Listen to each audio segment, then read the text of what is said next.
मध्य प्रदेश विद्युत वितरण कंपनी द्वारा इन दिनों आम उपभोक्ताओं के परिसर में स्मार्ट मीटर लगाए जा रहे हैं। कई बड़े शहरों में स्मार्ट मीटर लगा भी दिए गए हैं। स्मार्ट मीटर लगाने के बाद उपभोक्ताओं की आम शिकायत है कि लगाए गए स्मार्ट मीटर पुराने मीटर की तुलना में ज्यादा खपत बता रहे हैं, जो उपभोक्ताओं पर अतिरिक्त आर्थिक बोझ बढ़ रहा है। स्मार्ट मीटर को लेकर उपभोक्ता उत्थान संगठन के प्रदेश उप सचिव सतीश वर्मा ने पश्चिमी मध्य क्षेत्र विद्युत वितरण कंपनी के खिलाफ विद्युत नियामक आयोग भोपाल में उपभोक्ताओं के नियम का पालन और विद्युत नियामक आयोग के नियम 7 अगस्त 2013 के पालन संबंधी वाद दायर किया। दायर किए गए वाद में बताया गया कि विद्युत वितरण कंपनी द्वारा स्मार्ट मीटर लगाए जाने से पूर्व नियामक आयोग में वाद दायर किया जाना था, जिसमें आम उपभोक्ताओं के सुझाव बुलाए जाने थे और दोनों पक्षों को सुनने के बाद स्मार्ट मीटर पर कोई निर्णय लिया जाना था, जो नहीं लिया गया। इस प्रकार विद्युत वितरण कंपनी द्वारा एक पक्षीय निर्णय लेकर स्मार्ट मीटर लगाए जा रहे हैं, जो नियम विरुद्ध है। नियामक आयोग में वाद दायर करने वाले सतीश वर्मा ने बताया कि अपने हितों की रक्षा के लिए उपभोक्ताओं को जागरूक होना पड़ेगा।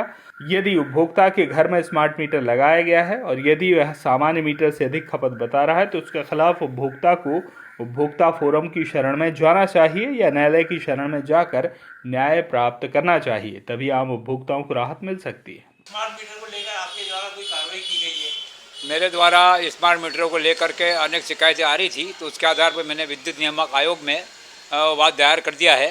उपभोक्ता के सेवा में कमी में और विद्युत नियामक आयोग के नियम के सेवा में कमी के आधार पर जो त्रुटियाँ है उसके आधार पर मैंने कायम और आम उपभोक्ता को न्याय दिलाने के लिए स्मार्ट मीटर जो लगाए जा रहे हैं उसकी शिकायतें बहुत सारी आ रही है कि मीटर गलत चल रहे हैं और उनके परिसर में बहुत तकलीफ उठा रहे हैं लोग, और शिकायतें कर रहे हैं, तो कोई उनका निराकरण भी नहीं हो रहा।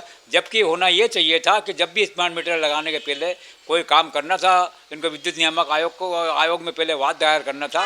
वाद दायर करने के बाद आम उपभोक्ता को सुझाव बुलवाए जाने थे। सुझाव बुलवाने के बाद इसके नाम से जो निर्णय होता उसके बाद ये लागू करना था। जबकि आम उपभोक्ता के परिसर में जो मीटर चल रहे सामान्य मीटर है वो भी इलेक्ट्रॉनिक है, बहुत बढ़िया है। इसके समय, दिन, तारीख और यूनिट सब दिखा रहे हैं, चारों चीज़ दिखा रहे हैं। वो किसी प्रकार की कोई इसमें नहीं है। और कंपनी को जब बदलना चाहिए जब मीटरों में त्रुटि हो, बिना त्रुटि के ये कर रही है कंपनी, तो गलत है ये। तो कंपनी यहाँ पर सबसे बड़ी गलती है, उपभोक्ता के नियम का पालन नहीं कर रही है। उपभोक्ता को 6 अधिकार प्राप्त है, जिसमें चयन करने का है। अपनी पसंद की चीज़ खरीद सकता है, लेकिन कोई कंपनी के पास मीटर नहीं है जो अपनी 5-6 कंपनी का रखना चाहिए, जो अलग अलग अपनी पसंद का खरीद के लगा सके। तो ऐसी व्यवस्था नहीं है, ना ही उसकी मार्केट के अंदर व्यवस्था कोई कि उसका डीलर है जो उसको अपन जिससे खरीद सके। एक तो कंपनी उपभोक्ता के नियम का पालन नहीं करी चयन का।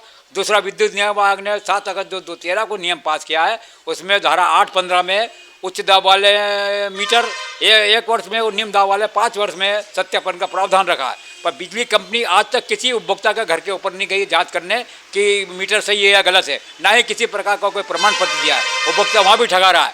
और दूसरा, 8-15 का वो 8-19 के अंदर का देखें आप, 8-19 में ये है कि 8-19 में बिजली के मीटर आदमी चाहे तो उपभोक्ता स्वतंत्र लेब में भी जांच करा सकता है, पर मध्य प्रदेश में काफ़ी स्वतंत्र लेब नहीं जहाँ उपभोक्ता अपने मीटरों की जांच करा सके। इसलिए हमने आयोग में वाद दायर किया है कि इसके जो लगा रही है इसके ऊपर आदेश निरस्त करे। पहले वाद दायर करे कंपनी और सुनवाई करे बाकायदे आयोग, और उसके बाद इस चीज़ का निर्णय करे। जब तक यही मीटर लगे रहने जाए, ये हमारी मांग है। आपका नाम बताइए। सतीश वर्मा नाम है मेरा, अखिल भारतीय उपभोक्ता उत्थान संघ का प्रदेश उप सचिव हूँ मैं। धार से सुरेश तिवारी की रिपोर्ट।